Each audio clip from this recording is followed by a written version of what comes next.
chemistry class, did you ever feel that learning the periodic table was too difficult because it was too confusing or too much to comprehend? Well, we're here to tell you today that that doesn't have to be the case. The periodic table is a lot simpler to learn, and you only need to know the basic stuff, not the names of all the elements. We guarantee you, by the end of this video, you will become a periodic table specialist. Now, what is the periodic table? The periodic table is a tabular arrangement of all the known chemical elements by their atomic number. Although Dmitri Mendeleev is considered the inventor of the modern periodic table, he wasn't actually the first person to attempt making one. In 1869, Russian chemist Dmitri Mendeleev published his vision of an early form of the periodic table consisting of 68 of the known elements at the time. Many scientists have also tried to organize the elements based on their physical and chemical characteristics. But Mendeleev, however, organized the elements in order of increasing relative atomic mass, which allowed him to skip slots in the table that corresponded to chemical properties and atomic mass ranges that didn't match any elements known at the time. In 1913, Henry Moseley used an X-ray spectroscopy to count how many protons were in the atom's nucleus, which led to the development of the first modern periodic table. Now, the periodic table is up to date, but some scientists still believe that there are more elements to discover. Alright, let's get to the table itself. The rows of the table are called periods, indicating that the atoms of the elements have the same number of energy levels.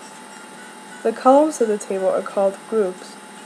Elements located within the same group share most of the same chemical properties, act the same in chemical reactions, and have the same number of valence electrons, which are the electrons found on the outer shell.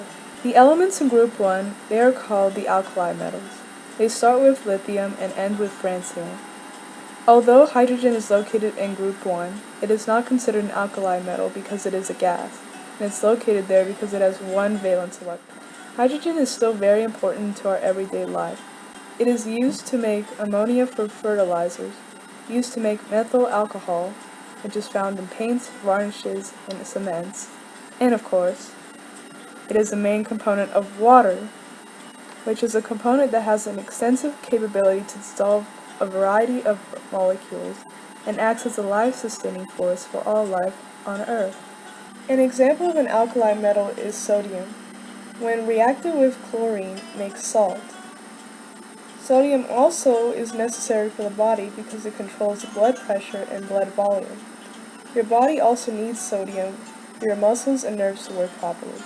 Sodium found in vapor form can also be used in street lights and produce brilliant yellow light. They can be very silvery, soft, and shiny. You rarely find them alone in nature and usually found in compounds. Moving on to group 2, we have here the alkaline earth metals. I was going to tell a chemistry joke, but I was told they were so lame I should take them and bury them. Okay, moving on. They are known to be harder, denser, and less reactive than alkali metals, but they are still too reactive to be found alone in nature. They start with beryllium and end with radium. Elements in this category can be found in fireworks, batteries, and flash bulbs for cameras. They also include elements that are very important to our health, like magnesium and calcium.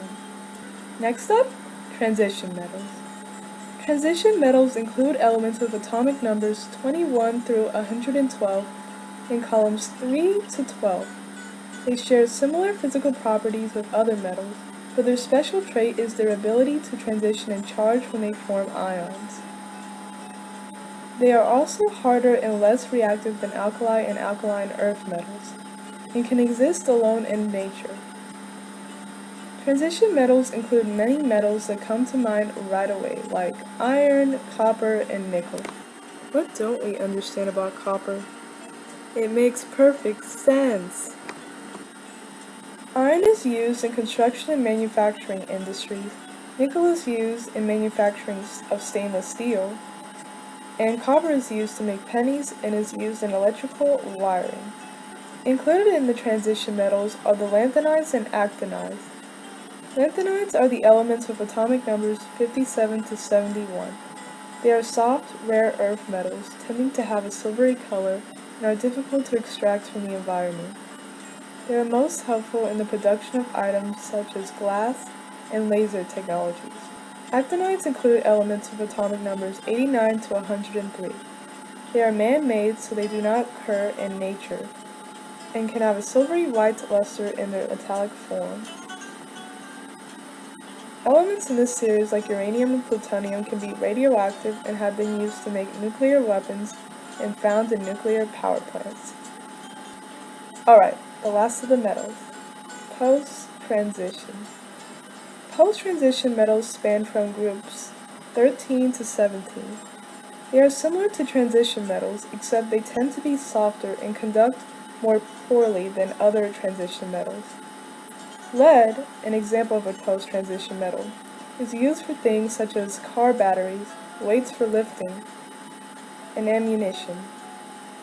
Aluminum, another post-transition metal, is used for countless items such as CDs, packaging for food and medicine, and computers. Metalloids include boron, silicon, arsenic, and others. They are metallic, lustrous, and brittle. Some metalloids are semiconductors, while others are heat conductors. Non-metals include bromine, sulfur, selenium, and many others. Some elements are very reactive, and others are not reactive. Some can conduct heat and electricity, and others like carbon and graphite can conduct them well. Halogens include fluorine, and iodine.